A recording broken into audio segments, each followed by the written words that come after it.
a good one here, and eventually we will. So this is my review of Sonic the Hedgehog. It's another overdue review due to my absence from the internet for a while. But Sonic the Hedgehog, first of all, I'd like to mention that they did something unprecedented. They dropped a trailer, and this could have been a really bad movie that flopped, but it made a lot of money. And I believe it's solely because of this action here. They listened to the fans. That video got downvoted to hell when they dropped the trailer because Sonic didn't look like his iconic appearance. And they listened to the fans that came out, said, "We hear you. We're going to make these changes." They did something that is just unheard of, and they put in the hours and the manpower restlessly to fix this. So I salute them. Absolutely salute them. It's amazing in a day and age where people just double down and trash the fans. They did the unheard of. With that said, though, I wish there would have been some complaints about Jim Carrey not looking like Dr. Robotnik. Only in terms of weight, they could have put him in a Nutty Professor, Big Mama's House type fat suit to make him look more accurate. So fingers crossed for the sequel that people do that and they listen to the fans again and do that because the more accuracy, the better. With that said, this film does actually do a lot in respect to Sonic in terms of, I wouldn't say narrative because it does do a lot of classic, cliches and tropes as a buddy type movie, a road trip type movie, and surrounding a character like Sonic with human beings on Earth. All those are disappointments. However, there is a lot. Sonic starts the opening scene. Sonic starts out in his own world, and it looks like if only we could have gotten more of that. You don't get a lot of those fun Sonic environments in here for Sonic to traverse across. You don't. You get a lot of flat land, but you do get a trip to San Francisco, which reminds me of a few years ago when I downloaded the game for my nieces and nephews. Sonic was running around San Francisco. Sonic means a lot to me though because when I was 8 years old, I got a Sega Genesis for my birthday, and I got a Sonic the Hedgehog video game. I was running around with Sonic and Tails, and it was the greatest birthday present of all time. To this day, it still is. It's unforgettable, and Sonic meant a lot to me. So it looks like him now that they fixed it. Sonic looks amazing, and while Jim Carrey may not fit the bill as Dr. Robotnik, I mean, there's always hope for people to complain and download to hell because they listen to you. But he does have the eccentric personality. He is very lively on screen. Just a despicable, enjoyable character that's highly energetic and entertaining to watch. And while I would prefer Sonic to not be surrounded by human characters, there, Michael, James Marsden. I almost said Michael Madison. James Marsden is a very likable character in here. The dialogue in here is pretty good for family friendly. I don't really like a lot of family friendly humor, but they really deliver it here. They don't dumb it down for children. It feels like it's a well balanced movie trying to appeal to older Sonic fans while allowing them to bring their children in and introduce them to Sonic.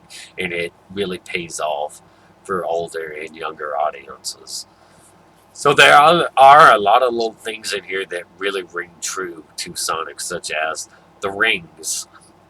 Sonic has these rings where he can jump in the movie.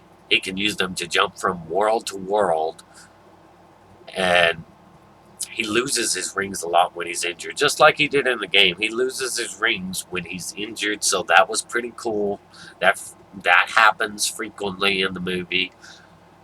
Uh, One little gripe, though, is that he could use those rings to go to all these interesting, fun environments for Sonic to interact with and bounce off the way Sonic typically does in the game, but he spends too much time on Earth. So that's one of the disappointing things about it. He does spend the majority of the movie on Earth in very flat land area. But it's got well written humor.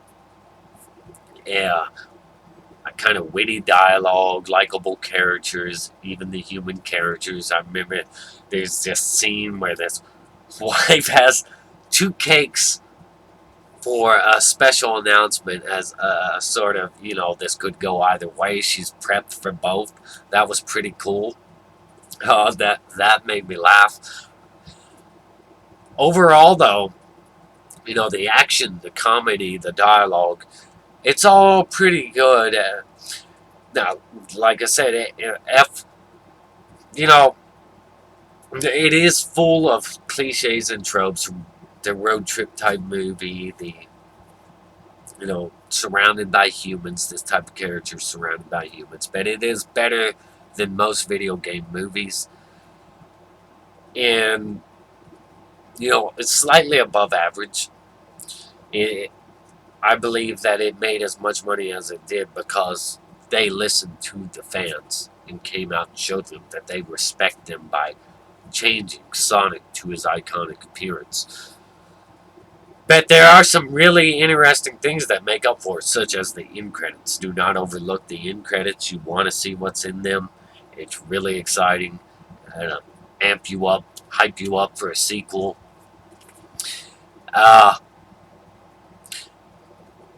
This film was pretty likable, even though it's not my usual type of film that I like to go into. I like darker films.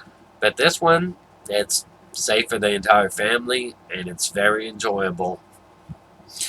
And I do also want to say, I'm more of an used to an in-your-face type of Sonic. He doesn't come off as much of that in here because he's kind of lonely and such. But I also want to point out, had they not changed that design, this could have come off really creepy because that's the original design for Sonic that they did. Looked creepy, and in this movie, you have Sonic just kind of stalking people, watching them, and it's like, oh, I was there, but you just didn't know about it. There could have been some things considered really creepy had they kept that original design that was kind of horrifying. But the movie, very likable. 7 out of 10. I give it a 7 out of. It is kind of average, honestly. But as a Sonic fan, it's a 7 out of 10. If you're not a Sonic fan, or you don't like Sonic, I don't really consider myself a Sonic fan because I just have those beloved childhood memories, and then I haven't been really associated with Sonic in a long time. But for the average moviegoer, you're probably gonna be like, "Well, that could have been better." But if you like Sonic, then you're gonna be like, "Oh, that was enjoyable." But it's just a 7 out of 10.